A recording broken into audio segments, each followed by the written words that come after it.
नमस्कार. आज मी तुम्हाला भाजणीची चकली करून दाखवणार आहे. अतिशय सुंदर चकल्या होतात. हे बघा, तुम्ही आवाज ऐकलाच असेल. किती खुसखुशीत चकली आपली तयार झालेली आहे. अजिबात तेलकट चकली होत नाही. याप्रमाणे जर चकल्या तुम्ही तयार केल्या तर नवीन शिकणारे सुद्धा बिनधास्त चकली करू शकतील. हे बघा, सुंदर चकल्या आपल्या तयार झाल्या. चला तर मग चकली कशी करायची मी तुम्हाला सांगते. मी इथे मसुरी तांदूळ घेतलेला आहे. तुम्ही रेशनिंगचा तांदूळ घेतला तरी काही हरकत नाही. एक वाटी आपली सेट करून घ्यायची आहे. त्याप्रमाणे तुम्ही घेतलं तरी काही हरकत नाही. मी तुम्हाला किलोचं पण प्रमाण सांगणार आहे आणि वाटीचं पण प्रमाण सांगणार आहे. इथे मी 6 वाट्या तांदूळ घेतलेले आहे, म्हणजे बरोबर 1 किलो मी तांदूळ इथे घेतलेले आहेत. आता हे तांदूळ आपल्याला स्वच्छ धुवून घ्यायचे आहेत, कारण त्याला पावडर लावलेली असते. त्यामुळे धुवून घ्यायचे आणि चाळणीत आपण निथळत ठेवलेले आहे.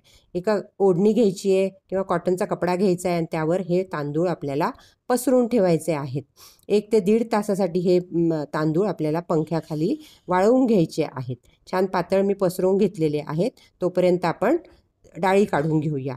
ह्या डाळी पण आपण हरभऱ्याची डाळ घेतलेली आहे. ही त्याच वाटीने मी 4 वाट्या डाळ घेतलेली आहे.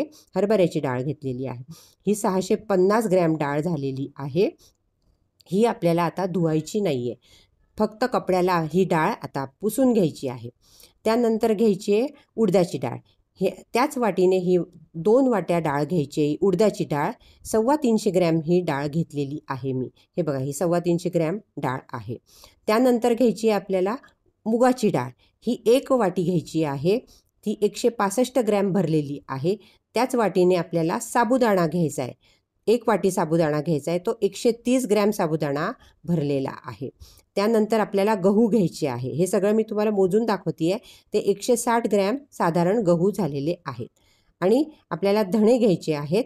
ते मी 2 वाट्या घेतलेले आहेत. साधारण 125 ग्रॅम धणे आहेत.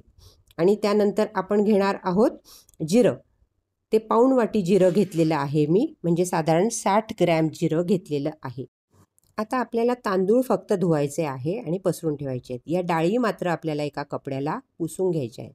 एक मी सुती कपडा घेतलेला आहे आणि त्याला डाळी छान अशा पुसून घेतलेल्या आहेत. हे बघा, स्वच्छ डाळी आहेत, या छान अशा पुसून घ्यायच्या आहेत. धुवायच्या नाही आहेत आपल्याला डाळी. आणि थोड्या थोड्या करून आपल्याला भाजायच्या आहेत. ह्या सुरुवातीला आपल्याला भाजताना जड जातात थोडासा. आपल्या उलटनं फिरवलं की आपल्याला जाणवतं की त्या आपल्याला थोड्याशा जड जात आहेत. आणि त्या भाजल्या गेल्या की मात्र त्या हलक्या लागायला लागतात. आपल्या हातालाच चमचा आपल्याला हलका लागायला लागतो. उलटनं आपल्याला हलकं लागायला लागतं. तेव्हा समजायचं की या डाळी आपल्याला भाजल्या गेलेल्या आहेत. खमंग भाजायच्या आहे, मंदाग्नीवर भाजायच्या आहेत आणि थोड्या थोड्या घेऊनच भाजायच्या आहेत. एकदम तुम्ही जर डाळ घेतली तर ती चांगली भाजली जात नाही.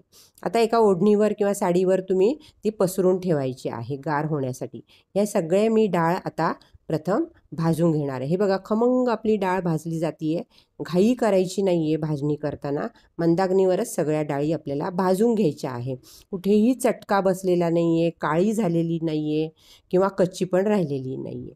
आता आपण उडदाची डाळ घेतली आहे. तीसुद्धा मी कपड्याला स्वच्छ पुसून घेतलेली आहे. आणि तीसुद्धा अशी छान खमंग भाजून घ्यायची आहे. सुरुवातीला ती जड वाटते आणि नंतर आपल्याला ती हलकी वाटायला लागते. नंतर मी मुगाची डाळ घेतलेली आहे. तीसुद्धा अगदी मंदाग्नीवर आपल्याला भाजून घ्यायची आहे. मोठा गॅस करून अजिबात भाजायच्या नाही आहेत डाळी. या डाळीचा सुद्धा थोडासा कलर बदललेला आहे. आता आपण गहू टाकलेले आहेत. गहूसुद्धा छान खमंग भाजून घ्यायचे आहेत आणि ते नंतर फुटायला लागतात. आणि ते फुटायला लागले की समजायचं आपल्याला की हे गहू छान भाजून झालेले आहेत. त्यानंतर आपल्याला साबुदाणा भाजायचा आहे. साबुदाणासुद्धा भाजायला घेतला की तो जड वाटतो.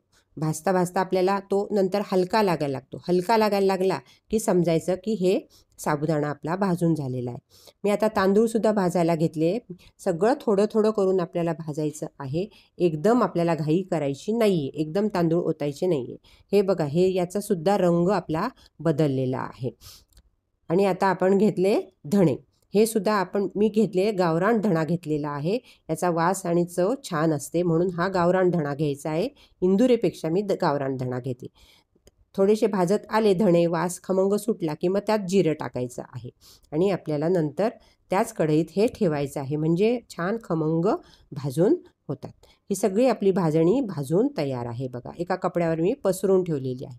गार झाल्यानंतर ती आपल्याला दळून आणायची आहे. ही बघा, ही भाजणी छान बारीक दळून आणलेली आहे.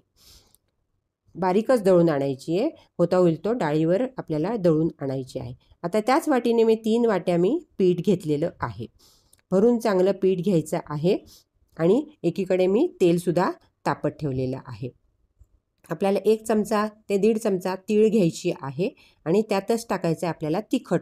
आता तिखट तुमच्या आवडीनुसार तुम्ही कमी जास्त घेऊ शकतात. मी इथे 2 चमचे तिखट घेतलेलं आहे. चकली जरा तिखट छान लागते म्हणून मी 2 चमचे घेतलेले आहे. किंचित हळद घ्यायची आहे, जास्त हळद घेऊ नका, त्याचा चकलीचा कलर बदलतो. मीठ मात्र चवीला घ्या. चवीनुसार मी मीठ घेतलेलं आहे आणि ओवा 1 चमचा ओवा घेतलेला आहे आणि छान त्यात टाकलेला आहे. आता आपल्याला मोहन टाकायचं आहे, पण हे मोहन आपल्याला अगदी कडक तेलाचं टाकायचं नाही आहे.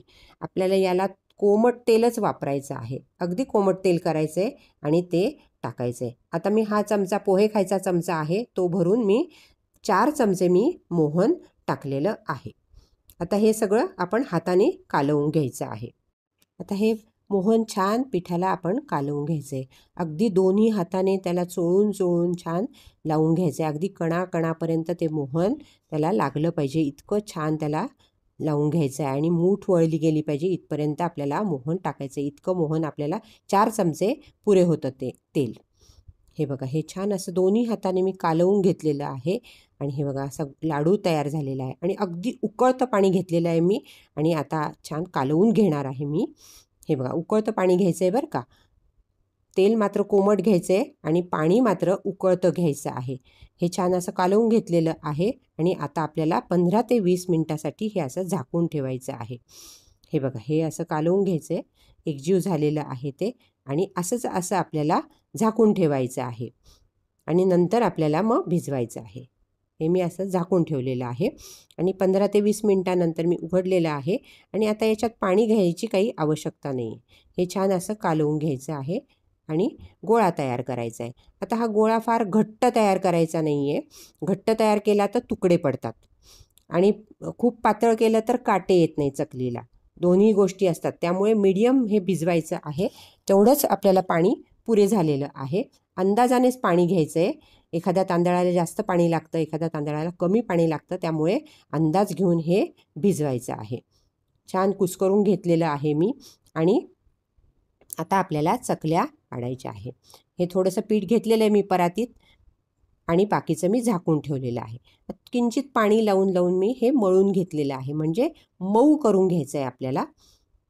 हे बघा, हे असं मऊ करून घ्यायचं आहे आणि सोऱ्या घ्यायचा आहे आणि सोऱ्याने आपल्याला चकल्या करायच्या आहे. हे बघा, इथपर्यंत मऊ घ्यायचं आहे. सोऱ्या घेतलेला आहे आणि चकती घेतलेली आहे मी. बाहेरून खडबडीत येईल अशी चकती सोऱ्याला लावायची आहे आणि त्यात आपल्याला पीठ भरायचं आहे आणि चकल्या पाडायच्या आहेत. आता सोऱ्याला थोडंसं किंचित आतून तेल लावायचं आहे, म्हणजे त्यात जास्त चिकटत नाही. आता चकल्या एका ताटात आपण करून घेऊया आणि नंतर मग आपण तळून घेऊया. आता मी एकीकडे कढईत तेलसुद्धा तापत ठेवलेलं आहे. हे बघा, हे अशा चकल्या आपण करून घ्यायच्या आहे. मी सगळ्या चकल्या ताट भरून करून घेते आणि नंतर मग तळायला घेते. सुंदर चकल्या आपण केलेल्या आहेत. हे शेवटचा जो भाग असतो तो चकलीला असा चिकटवून घ्यायचा, म्हणजे चकली सुटत नाही. आता गहू का वापरायचे, तर तुकडा पडू नये म्हणून गहू वापरायचे आपल्याला.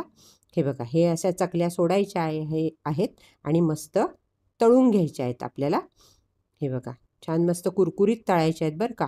कारण काय की घाई करायची नाही आहे आणि मोठ्या गॅसवर पण तळायच्या नाही. मीडियम गॅसवर ह्या चकल्या आपल्याला तळून घ्यायच्या आहेत. मोठ्या गॅसवर चकल्या तळल्या तर वरून होतात पण आतून मात्र मऊ राहतात. या थोड्या गोष्टीला वेळ लागतो, पण चकली खूप खुसखुशीत होते. म्हणून आपण खुसखुशीत अशी चकली तळून घ्यायची आहे. आपल्या ह्या चकल्या तळून झालेल्या आहेत. साधारण 4 मिनटं आपल्याला चकल्या तळायला लागलेले आहेत. मंदाग्नीवर ह्या चकल्या तळून झालेल्या आहेत. खमंग आणि खुसखुशीत आपली चकली तयार झालेली आहे. धणे आणि जिरे थोडेसे जास्त वापरले की चकली खूप सुंदर होते, चविष्ट होते. आता या दुसऱ्या चकल्या मी तळायला टाकलेल्या आहेत. मस्त खुसखुशीत आपल्या चकल्या तयार होतात. मीडियम गॅसवर आपल्याला चकल्या तळायच्या आहेत. गडबड करायची नाही आहे, म्हणजे छान चकली आपली तयार होते. त्याच्यावरचे फेस बुडबुडे गेले की समजायचं की आपली चकली तयार झालेली आहे. हे बघा, सुंदर आपल्या चकल्या तयार झालेल्या आहेत. अजून मी चकल्या तळून घेते. हे बघा, सुंदर चकल्या आपल्या तयार झालेल्या आहेत. तुम्ही बघू शकत असाल आपल्या चकल्या तेलही पीत नाही आहे आणि छान खुसखुशीत चकल्या आपल्या तयार होत आहेत. हे बघा, सुंदर चकली आपली तयार झालेली आहे. अशा प्रकारची चकली आपणही नक्की करून बघा, खाऊन बघा आणि आपल्या प्रतिक्रिया मला नक्की कळवा. माझ्या व्हिडिओला लाईक करा, शेअर करा आणि चॅनलला सबस्क्राईब करा.